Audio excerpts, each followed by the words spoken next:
Big Sky Breakdown, SkySportsMT.com, and football season upon us. Game week.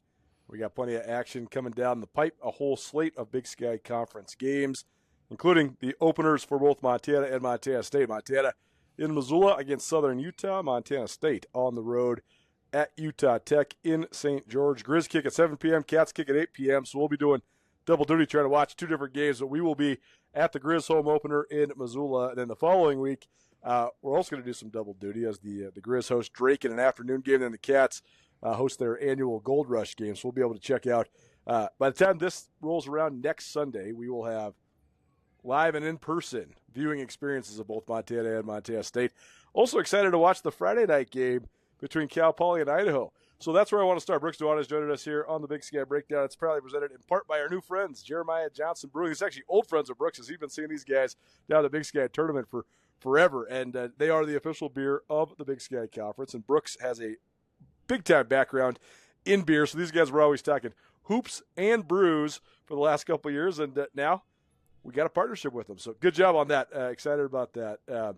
So start there. Tell us about Jeremiah Johnson, and then also, what do you think of just the dynamic of the fact that with the expansion of the league, this first week is conference games? I haven't been able to wrap my mind around this. These are not non-conference games that we're covering. These are conference games. The conference opener is Saturday in Missoula for the Grizz. So Bobby Kennedy's first game is going to be a Big Sky Conference game. So tell us a little bit more about our friends at Jeremiah Johnson, and also, what do you think of just the fact that the Big Sky getting kicked off its conference slate in August? Yeah, I mean, amazing, right? And Jeremiah Johnson, one of the bigger breweries in Montana that I think a lot of people know about here, but regionally continue to grow. You know, a big presence in Eastern Washington and Idaho. So a lot of the Big Sky Conference, there's a reason it's the beer of the Big Sky Conference, and rightfully so. And they make the entire range of beers, including a couple flagships that are awesome. Mountain Man Scotch Ale is right up there with something like the Kettle House Cold Smoke. So really good people, really good beer. They're brewing it in Great Falls. They're brewing it in Northern Idaho. They're brewing it all over the place, and have a pretty big footprint, but also really local and a big part of what Montana beer scene has grown to be. Well, how about just the fact that these schools are opening up Big Sky Conference play? We get a Friday night opener with Cal Poly and Idaho. That would be fun to watch on national TV from San Luis Obispo. But then the Utah Tech game, the Southern Utah game, I mean, everybody in the league is playing a conference game to open things up. So what do you think of that? I think it's a lot like the NFL model where you play a divisional opponent from time to time, and I love getting to ramp it up and go for it, right? I mean, I love that idea of. I remember when I was playing back in the mid 2000s that we played Cal Poly the first game one year, and it was a triple option fall camp, which was no fun, but also it was not a like opponent at that time, but it still felt like this there was an urgency to it. It wasn't a body bag game. There was a fall camp that had a spot and a place to play to. It was, we are building towards this. 90% on this team, 10% on the Cats, just in case. And, mix in anything else you can think of. I love the idea of opening up with a game that matters, opening up with a game that you can plan 3 weeks for. I think it ends up being really good football. There's no reason to open up with someone, play week 2 against the D2. I love opening up against a Division I opponent. Well, Nick Saban was one of I'm not going to say first, but one of the most prominent coaches to sort of pioneer this thought, right? Saban would always play his playdown game in November. Like, he would save his non-conference game for when there was, everybody would get a bye. If you were going to go to the conference championship game in the SEC, everybody would get a bye the week before that. And he would bring in, Charleston Southern or Chattanooga or, BMI or whoever, the team that Alabama was supposed to kill. He would do that in November because he always wanted to play Florida State, Penn State, Miami, whoever else week 1, so that his team had something to really work towards. So sort of the philosophy that you're talking about. I love that model, and the SEC still does that, Colter, especially Alabama. They all play FCS schools. If you get the college football video game or whatever, all the SEC schedules, week 13 it says FCS school. They all, so many of them are doing that before their rivalry week. So they play a 8-game SEC schedule, play an FCS school, and then play their rival in that last week, or play a regional opponent that's a big deal in the conference. So that model to me makes sense. It doesn't make sense for FCS schools. So if you're playing up, you don't want that game at that point in the season, especially if you're any kind of good team going in the playoffs. You don't need to play Alabama a week before you go to the playoffs. I digress. You take the money. It's a beautiful part of the sport as far as getting to play in cool atmospheres and all that stuff. The SEC still does it, and I love it for all models of football. You have 3, 4, 5 weeks of training camp. Go ahead and play somebody really good. Well, last sort of big picture question here, then we'll get into the openers for the Cats and the Grizz. I do think this is actually cool that the Big Sky has a new mandate where they have to have at least one of their national televised games that does not include Montana or Montana State and needs to be at a new place, a place that hasn't been on TV in the last 1 or 2 years. So that's how Cal Poly gets this basically week 0 opener. Like one of the first college football games of the year is Friday night in San Luis Obispo with Idaho coming to town. Idaho coming off of a massively disappointing season. They had so much momentum under Jason Eck, made the playoffs 3 years in a row, or they were in the Final 8 2 years in a row. X splits for New Mexico. They bring in Thomas Ford. He had been on the staff and been one of the primary recruiters. But Idaho had all sorts of stuff go wrong last year, whether it was, losing 1-score games and then sort of getting the momentum going away from them, or getting players banged up, especially some of their best players that got banged up, to then, operationally not really been able to run the ball that effectively, to then, what happens with teams. Like when you start losing when you're not used to losing, then all of a sudden it spirals on you. Yeah. Either way, it's a massive opener for Idaho because they need to gain some semblance of that momentum they had under Eck back. It's also a massive opener for Cal Poly. Cal Poly has fallen from the ranks of being a very respectable FCS program. They've been downright bad for the last however many years. And ever since they moved on from the triple option, which I think a lot of people thought was going to be a huge key to their success, people thought moving on from the triple option would open new doors for Cal Poly. It has not. They have done nothing, basically, since they moved on from it. But you got a brand new head coach in Tim Skipper. You got a brand new $60 million John Madden football facility. That'll be the coolest part of the pregame is them showing that off. And, you actually have a team, I think, that could be a little bit better because they did return some of their primary players like Mikey D'Amato and Kenny Olson, a couple of the best linebackers in the conference. So there actually is some intrigue for Cal Poly. I just think this is a cool opportunity for people that maybe haven't seen it to see San Luis Obispo and see what Cal Poly is all about. I think that's a great point, Colter. And also, you talk about John Madden and that heritage there just within a coaching tree, just within the football DNA at Cal Poly.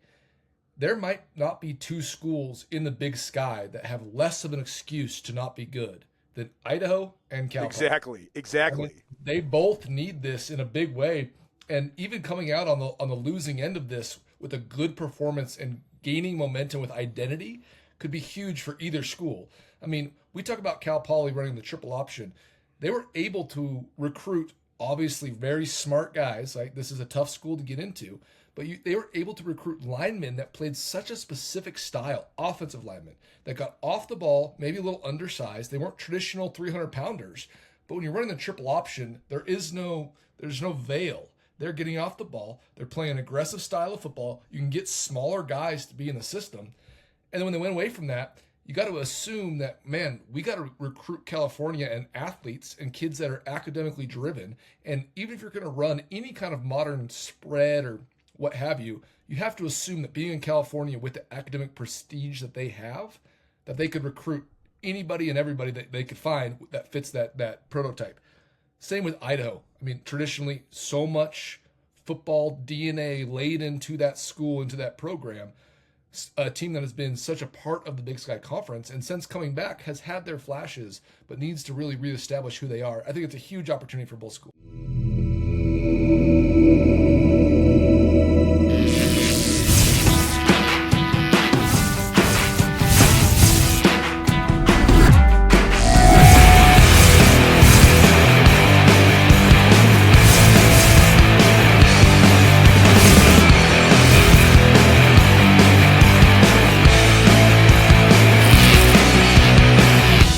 Jewelry Design Center. We want to be your jeweler for life. In 1959, at Street's Grocery in Whitefish, Montana's special spice was born. Alpine Touch. It's the taste you grew up with, well seasoned through the test of time, as the tradition carries from one Montana generation to the next.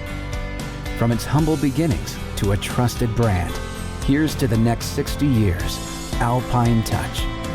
Montana's special spice since 1959. Cash One Pawn, Missoula's #1 pawn shop. Well, you want money, we got money. You need money, we got money. We're cash. Do yourself a favor and make Cash One Pawn part of your online shopping habits. Cash One Pawn has an awesome online inventory, everything from firearms to power tools to speaker equipment to jewelry. Visit Cash One Pawn today. Cash One Pawn. 8720 Roller Coaster Road, CashOnePawn.com. Definitely. Big Sky Breakdown, SkylineSportsMT.com. Probably presented in part by our good friends at Alpine Touch. If you are diving into tailgate season, doesn't matter if you're in Montana or not, you should get some Alpine Touch. It is your go-to tailgating spice.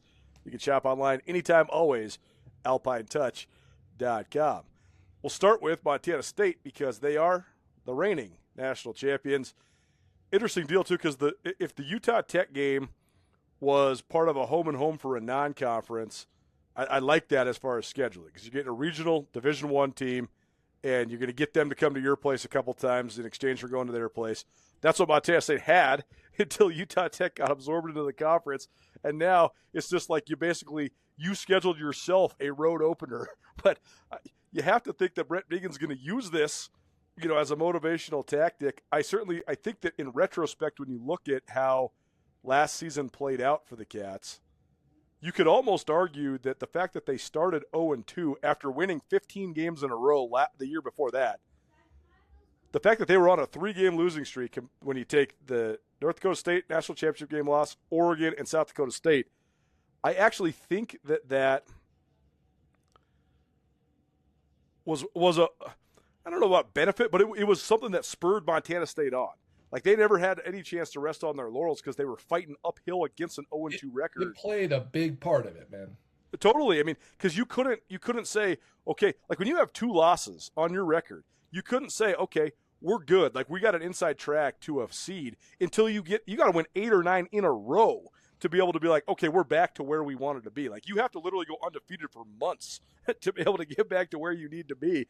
So, I think that open it up on the road, that's a big rallying cry again for Vigen to say, hey, we got to go take care of business. This is not an easy trip. St. George, it's going to be hotter than Hades down there. It's going to be over 100 degrees. They've already moved the kick twice because it was supposed to be at 6 p.m., and everybody involved was like, we can't play at 6 p.m. in St. George. We got to get this thing later. So I think all that plays, but I do think that Vigen will use this as a motivational tactic. Like, hey, nothing easy, boys. We got to go on the road and figure out a way to prove ourselves, and that starts today. That starts Saturday night.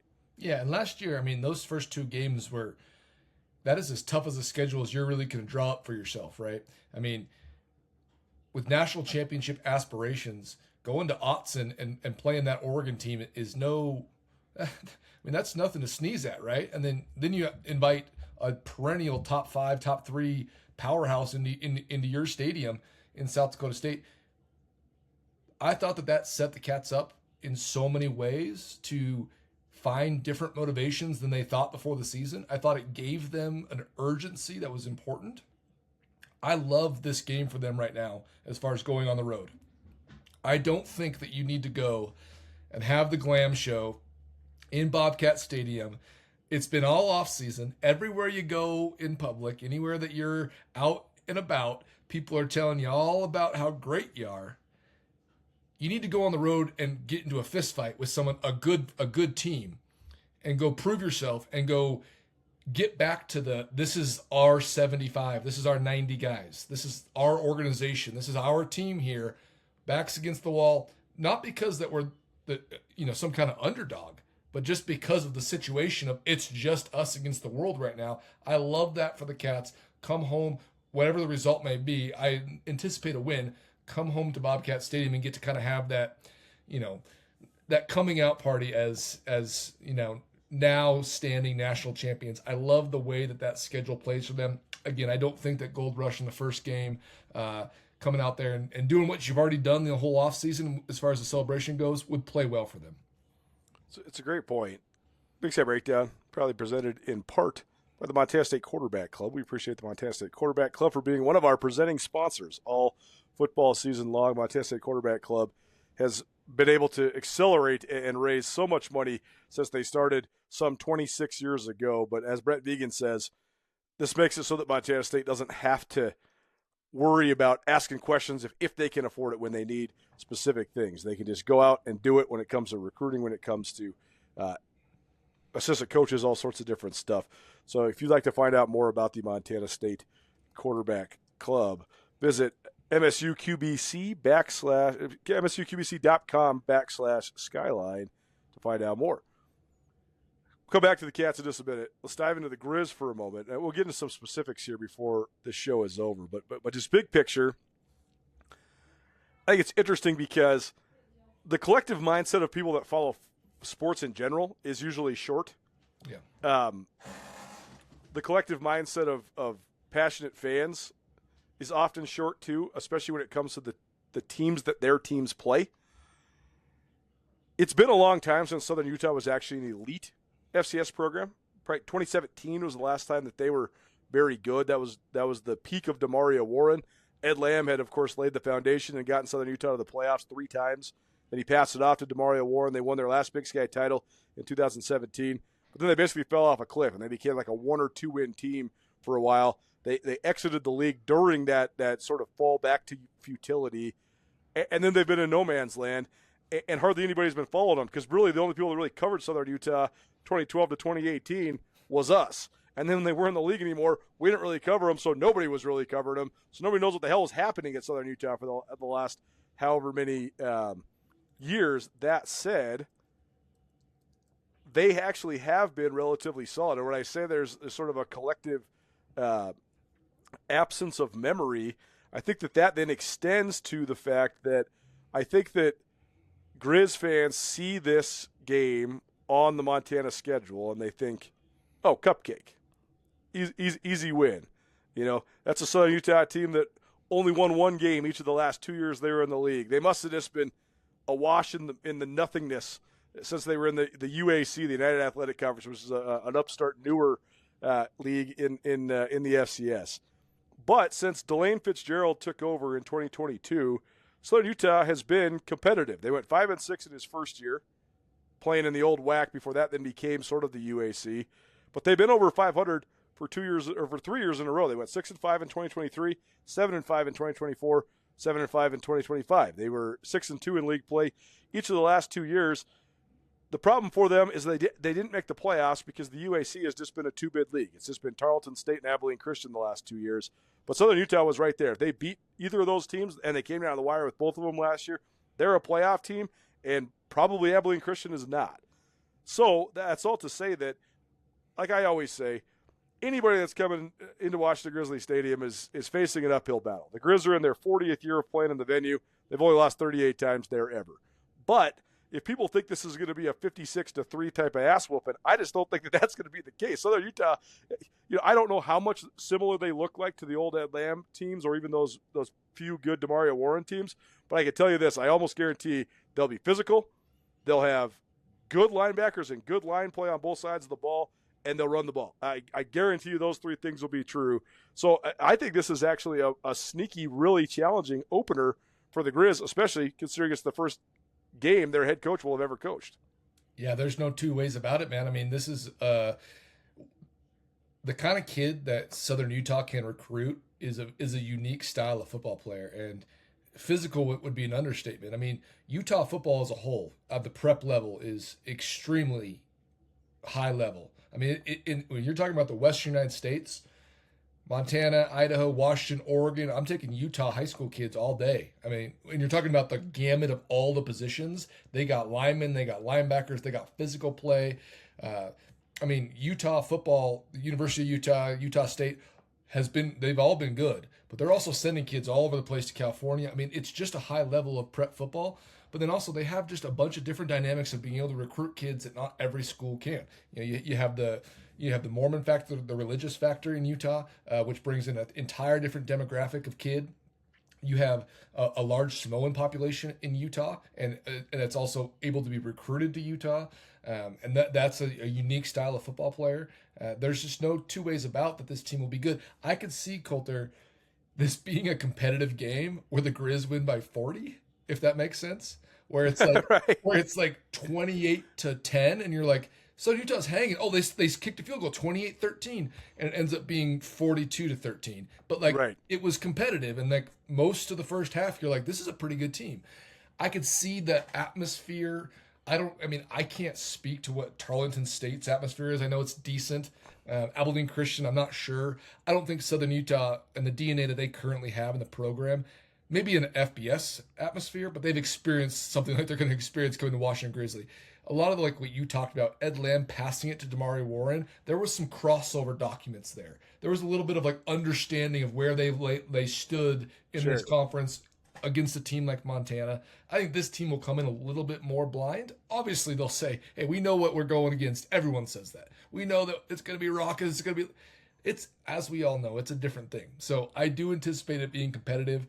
If it's competitive into the third quarter, I would be happy as a consumer of the game, someone that's watching. I love competitive football. I love competitive games in general. No matter which side of the coin, I'm hoping someone wins just for the narrative of this season.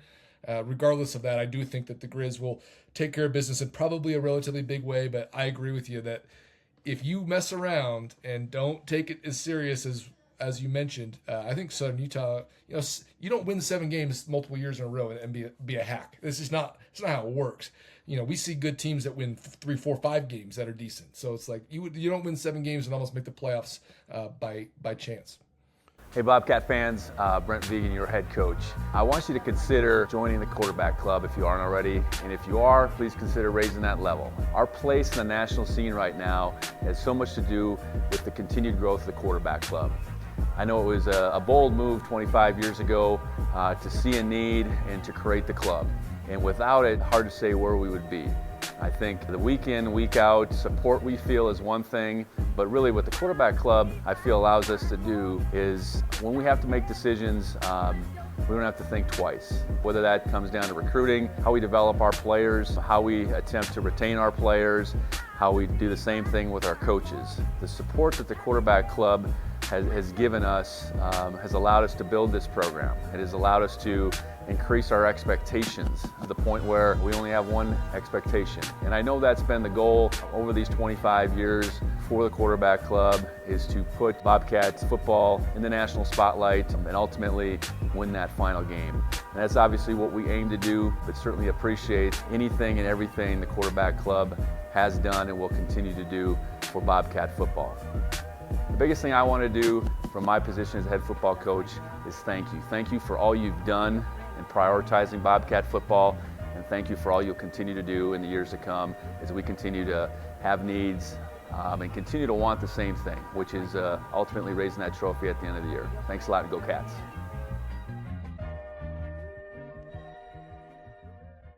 Bobcat Nation, we're so proud to have played for Montana State. It wouldn't be where we are today without this program. Now it's our turn to give back. Bobcat Collective is making a real difference for current and future athletes.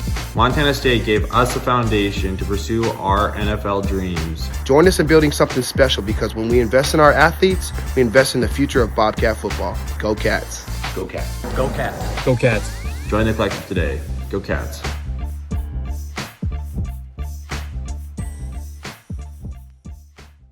Town & Country Foods is proud of its tradition of providing excellent customer service and quality groceries at an affordable price. Town & Country Foods is proud to be locally owned and operated across the state of Montana, and they are proud to support Montana State Athletics. Town & Country Foods is 100% employee owned, and they have 9 locations serving towns throughout Montana. Town & Country Foods is in Bozeman, Belgrade, Helena, Livingston, Lewistown, Billings, and in Dillon. Their focus is on great food at a great price with a huge selection of organic and natural foods. For more information, visit tncfoods.com.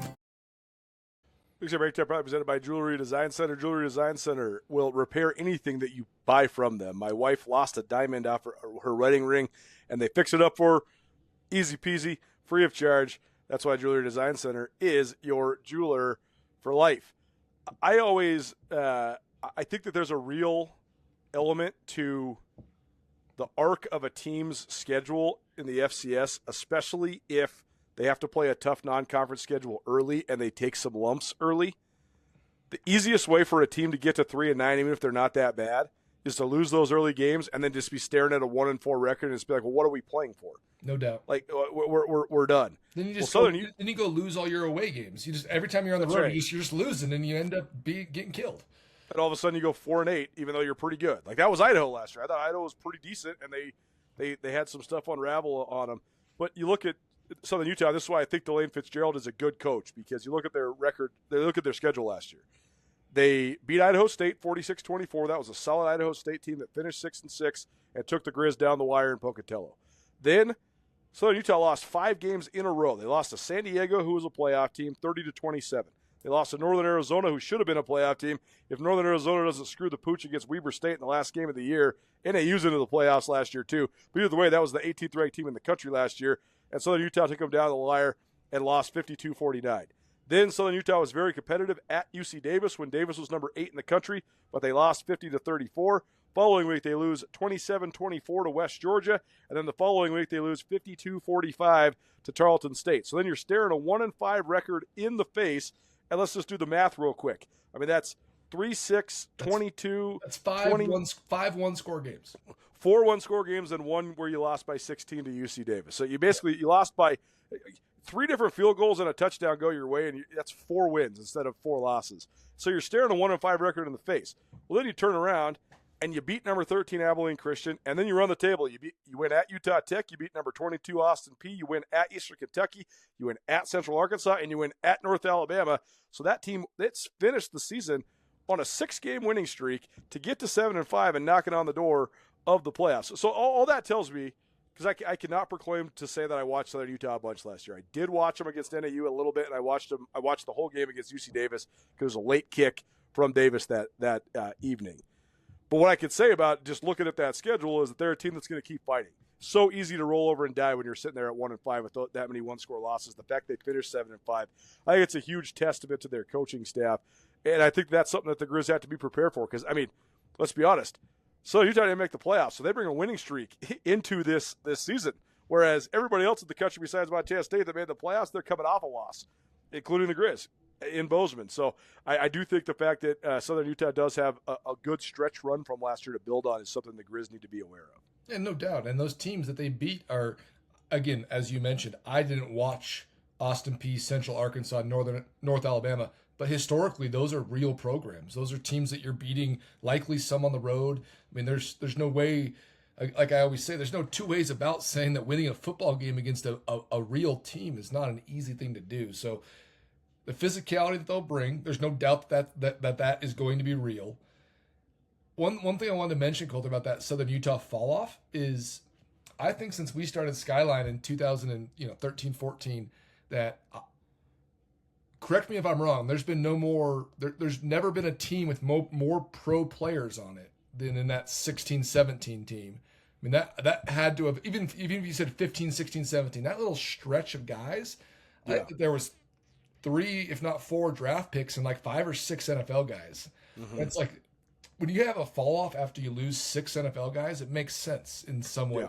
Yeah. You switch coaches and you lose multiple guys that played in the NFL for a long time. I mean, some might still be. I don't know if Miles Killebrew is still in the NFL. He is. Yeah. So it's like, I mean, you're losing some real deal dudes. So that little fall off, Demario Warren, also, I don't know if he was ever the right fit. I don't know if he's ever was head coach material. I think he's a good dude, good coach as far as a position coach. But sometimes that stuff happens. So I don't think that fall off should be any kind of indication of where they're at right now. Yeah, it's a good point. And, Demario Warren, last I checked, he has landed on his feet as a Power 5 or at least an FBS assistant. He'll be a DC in his career again. I mean, he's a great guy. Well, that's his bounce back, right? He went to Boise State. He's the corners coach there. Then he became the special teams coordinator. Now he's coaching safeties at BYU. He has been working for Jay Hill, so I think that's a good connection for him there. And he could be a DC again for sure. I agree. I don't know if he is head coach material, but also you got to remember, like, he was like 30 years old when he got that job. I mean, he's 40. He's 41 right now. So, you rewind back to 2016, 10 years ago, and he was literally 31 years old. He's one of the youngest coaches in all of college football. So, but you're right. I mean, in terms of teams with the most NFL players in my 20 years covering the Big Sky, it's those Eastern teams. it's the mid-2000s Grizz with like Croy Bierman and Colt Anderson and Chan Schillinger and Tremaine Johnson and all those guys. And then it was the Eastern Washington teams. God, I just wrote a story about Big Sky quarterbacks. That'll be live on SkylineSportsMT.com pretty soon. But I wrote a couple paragraphs about those Eastern teams in the mid-2010s. I mean, goodness gracious, man. I mean, Cooper Kupp had 117 catches for 1,700 yards and 20 touchdowns, and they had 2 other 1,000-yard receivers. Like, the offensive numbers are astounding. Like, Shaq Hill was their third receiver, and he went for 1,217. It's like, how's this even real, man? Like, how do you have 2 guys that have 17 touchdowns and also Kendrick Bourne, who had another 10? Like, the amount of passing. But those kind of teams have guys that are drafted like year after year, then a year. Yeah. Well, and Utah had James Kowser, LaShawn Sims, and Miles Kilburn drafted in the same draft. That's no question. No question. I mean, and those guys were not like third-day picks. I mean, Miles Kilburn was a second-round draft pick. LaShawn Sims was a third-round draft pick. I think Kowser was a third-day pick, but still. I mean, yeah, and Kowser was the all-time leader, I think he still is the all-time leader in the history of Big Sky Conference football in sacks and tackles for loss. I mean, if you're breaking Jared Allen's records, you are a legitimate stud player. So, I mean, those Southern Utah teams at their peak were as fascinating as any teams we've ever covered, man. I mean, they were stacked, and that's why we dedicated time to writing and covering them because, again, here I am. I mean, I'm gonna get a hold of Miles Kilburn this week, for an interview. Why not? Because Southern Utah is coming to Missoula. I haven't talked to him in however many years, probably 8 years. But the fact is, like, those guys were some of the best, most talented players we've ever covered. So that you're right. That's the type of athlete that Southern Utah can get to come to Cedar City. Big Sky Breakdown, SkylineSportsMT.com. Thanks to our great friends at the Press Box. If you need a place to go before or after or even during the Grizz football game, Press Box will have food and drink specials all afternoon and all evening long. Come see us at our ESPN College Game Day show. I'll be setting up about 3:30 in the afternoon, and we'll be going live between 5 and 6:30 leading up to 4:30 to 6 leading up to the 7 p.m. kick. So if you want to come hang out with us, they'll be serving drinks in the parking lot. They'll be serving food and drinks inside. Press Box, proud to be a part of what we got going on here at ESPN and Skyline Sports here for the 2026 football season. Here's the rest of your slate for the Big Sky Conference games. UC Davis is at Portland State. Eastern Washington at Northern Arizona. Idaho State, the one team in the league that doesn't have to open up with a conference game. So they get VMI, that's Virginia Military Institute. So for the first time, this is the first time Idaho State's had a Division I team come into Pocatello for the first game of the year. It says 2005. How crazy is that? 21 years since Idaho State got to open at home with a D1 team. They've opened at home before, but it's always been against a D2 team. Been 21 years since they opened against a D1 team to start the season at Holt Arena. Southern Utah is in Missoula to play Montana. Weber State opens at Northern Colorado, and then Montana State opens at Utah Tech. I don't know what's the most intriguing game on that. Obviously, Idaho at Cal Poly on Friday. We already mentioned that one. I don't even know what's the most intriguing game on that slate outside of the Montana schools. Maybe Eastern Washington at NAU. Yeah, I think that's solid. I mean, NAU's gonna be good. We'll see what Eastern's doing. I mean, I think we both know. I want to know if NAU actually is going to be good, man. Like, if you lose like they lose down the stretch. I mean, they're fast tracking to be in the playoffs for the second year in a row. I mean, we saw that Weber State team in Bozeman 2 weeks before they went to Flagstaff and beat NAU, and they beat them down. That Weber team was lost. Like, they were lost at sea. They had no chance. And then they turned around, and I mean, I think obviously the coaching change really infused them with some energy.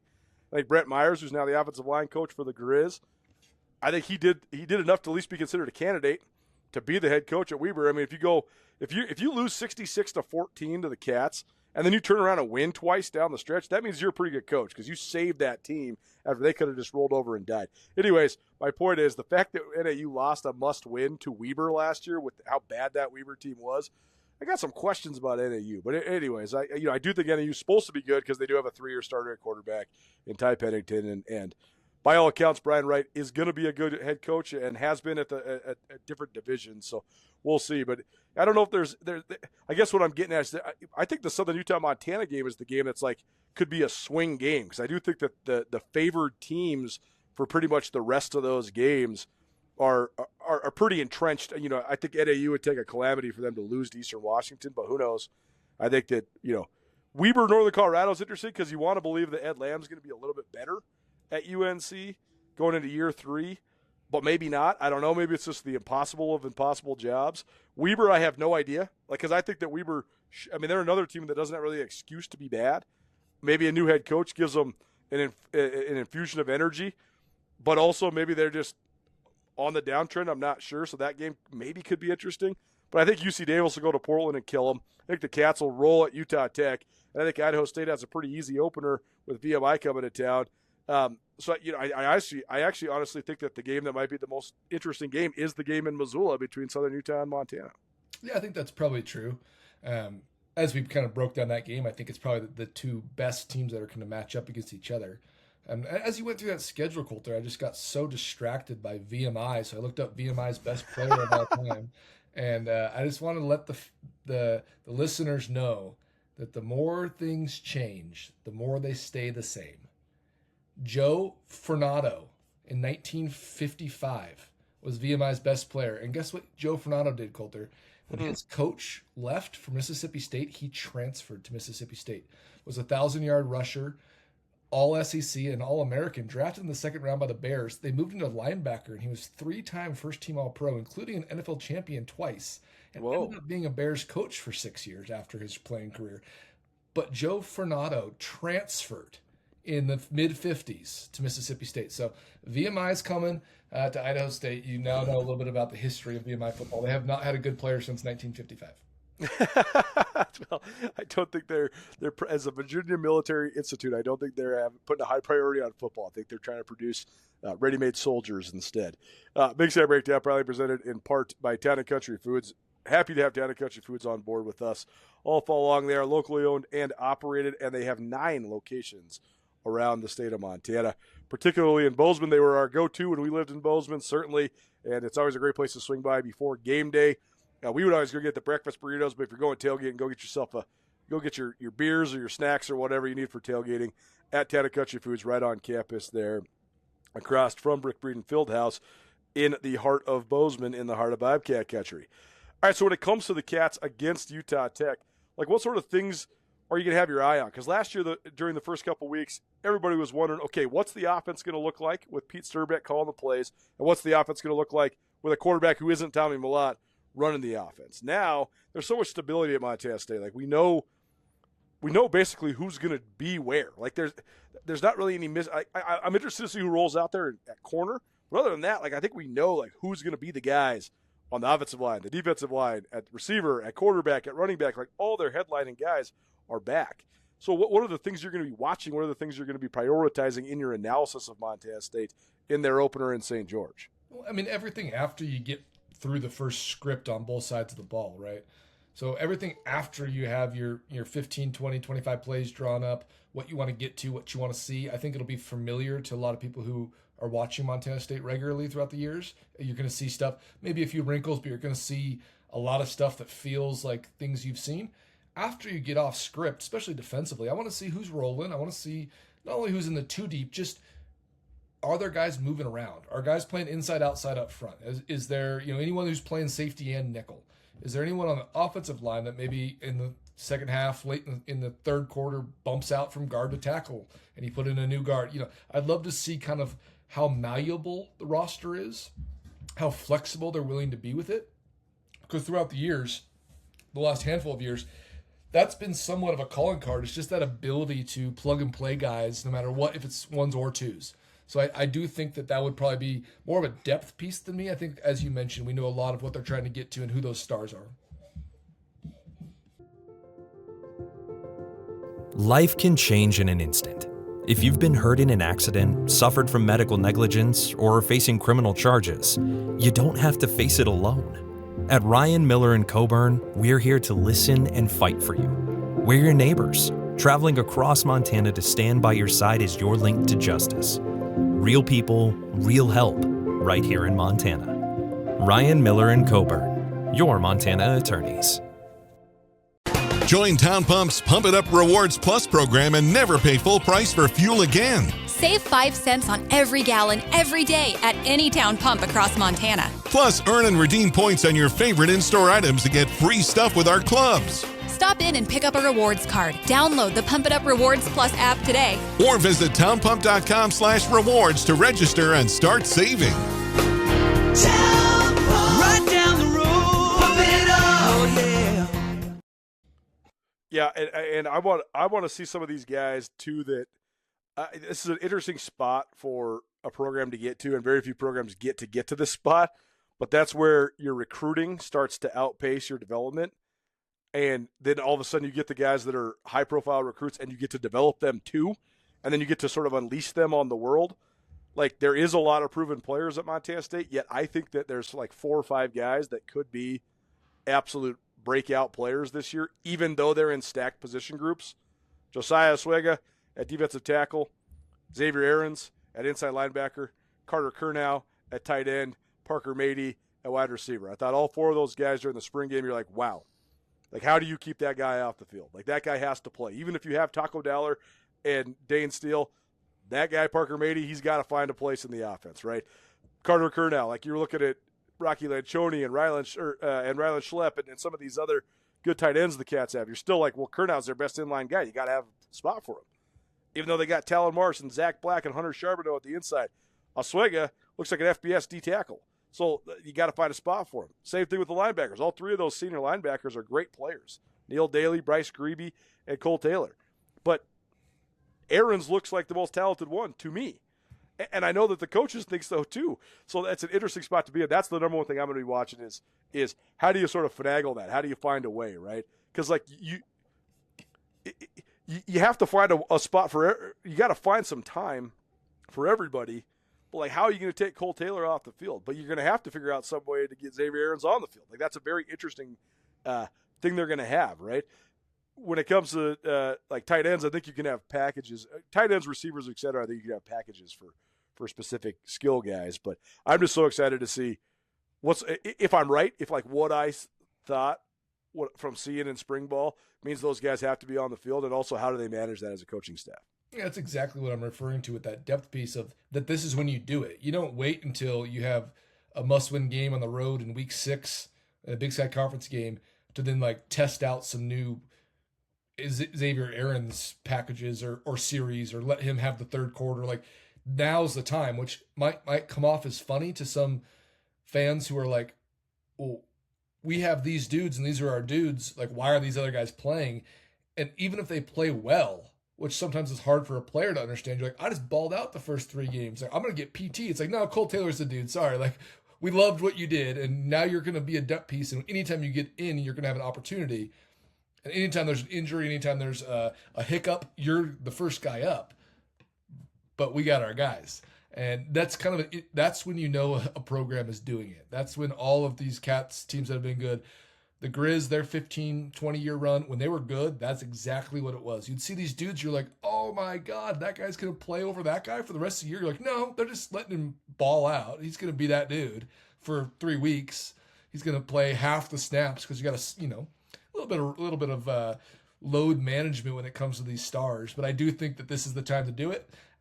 On the road, maybe a little less. Maybe when you get back home, Gold Rush. I always think that Gold Rush, especially if it's the second game of the year, which I don't know if it's been that very much, but I always think that I leave Gold Rush being like, I think 80 guys played. Right. It's like they just played everybody, which is awesome. Right. That's like kind of what it's meant to be. But in a year like this, celebrating the national championship, I think it'll be that as much as any time before. Big Show Breakdown, SkylineSportsMT.com. Shout out to our great friends at Town Pump. Town Pump keeping us fueled up all football season long. Town Pump has been one of our most loyal sponsors here. Going on is this year 12 or year 13? I can't even remember. The year's been flying by. At least year 12 for us here at Skyline Sports. And Town Pump's been riding with us for most of the way, so we appreciate all the support. They helped us get back and forth to Nashville this last year.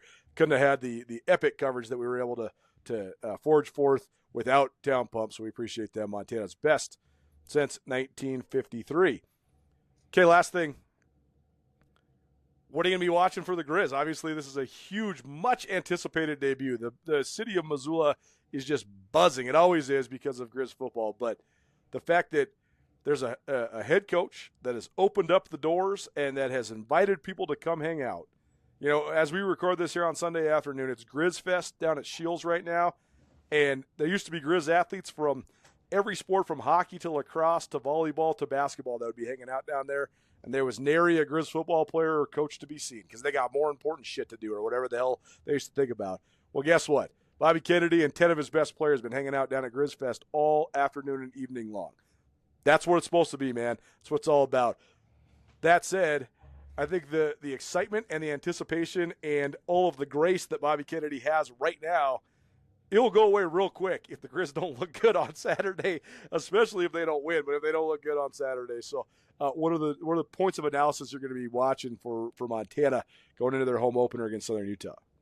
Well, I mean, number one, it's what you said about just the community and the fans and the engagement and the excitement is, Washington Grizz always jumps like no place in the country. I mean, you might say someone's some place is louder. You might say that some place has a different tradition. What you been doing, bro? Thinking about football. What you been doing? Thinking about football. Bro, that's sick. What'd you do to get on the wall?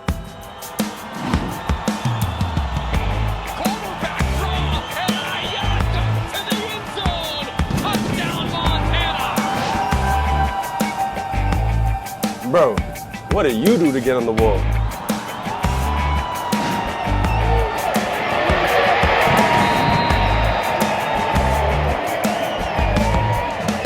But the press box told me if I left, they would take me off the wall.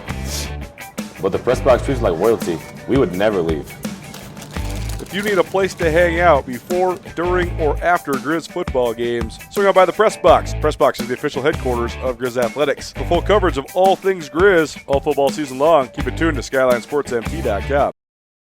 Thinking about selling your home in Missoula? Here's the truth. Buyers are still out there, but they're being picky. That means how you market your home matters more than ever. I'm Ty Hobbs with Hobbs Homes at Keller Williams, and my job is to make sure your listing stands out. From strategic pricing to professional marketing, stunning photography, and targeted advertising, I'll position your home to attract the right buyers and get you the best price possible. In today's market, it's not just about putting a sign in the yard, it's about telling your home story, creating urgency, and negotiating every dollar in your favor. If you've been on the fence about selling, now's the time to talk strategy. Let's see what your home could sell for and how we can make it happen. It's unique in itself, and it jumps like nowhere else in the country. But at times, it's different. At times, it does hit a level, a fever pitch. There's a palpable energy in the place that when that's happening, it's the most unique atmosphere you could find. And I anticipate that to probably be the case. I think that there's a lot of people that have felt like, wow, I get to be a part of something again, which a lot of folks feel like that generally. But they also feel like even if they ride or die with the former coaching staff, that there's this element of like, well, I have to pay to be a part of this. I have to join quarterback club for them to be nice to me. And it's like, no, everyone's invited. Like, this is what the whole thing is. As I've told a bunch of people in our lives, Colter, I mean, whatever you want to think of Grizz football is that it belongs to Missoula. It doesn't belong to one person. It doesn't belong to one player. It doesn't belong to one university. It doesn't belong to anything but the community of Missoula. And that's what it's historically meant to be. And it started to get away from that, understandably so, with the changing dynamics of college football, the changing dynamics of just the world with social media and all these things. They tried to prioritize things that they thought were important, which is, I give you all the credit in the world for trying to do what's right for you and yours in your life. Like, I understand that motto, but that's just never what Grizz football is meant to be. And if that ends up being the kind of the big pendulum swing that we see, that will be the most, engaging, enticing part. Outside of that, I know what's going to happen on offense, and that's fireworks. On defense, it's everything. So I need to watch and understand and learn more about what they're going to do defensively, who has a set spot and who they're still testing, because there's not 11 starters and 11 backups. There's probably 6-7 starters and another 4 or 5 positions that are, maybe still up for grabs. Even though there's a person there listed on the depth chart, I still think that there could be some movement there. And again, just like we talked about the Cats, these early games, you're looking for depth. You're also looking for guys that can influence and participate within the game in a multitude of ways, whether that's special teams, whether that's spot play, whether that's impactful play. So I'm going to be an all defense kind of guy when it comes to this next Saturday. Brooks Nuanez here on the Big Sky Breakdown. We'll do this every week, and we'll be checking in early weeks so you can get your fix from us here at Skyline Sports. But looking forward to it, man. Appreciate the time. Go enjoy the rest of your Sunday evening, but thanks so much for kicking it with us. Oh, man, football season, it's here.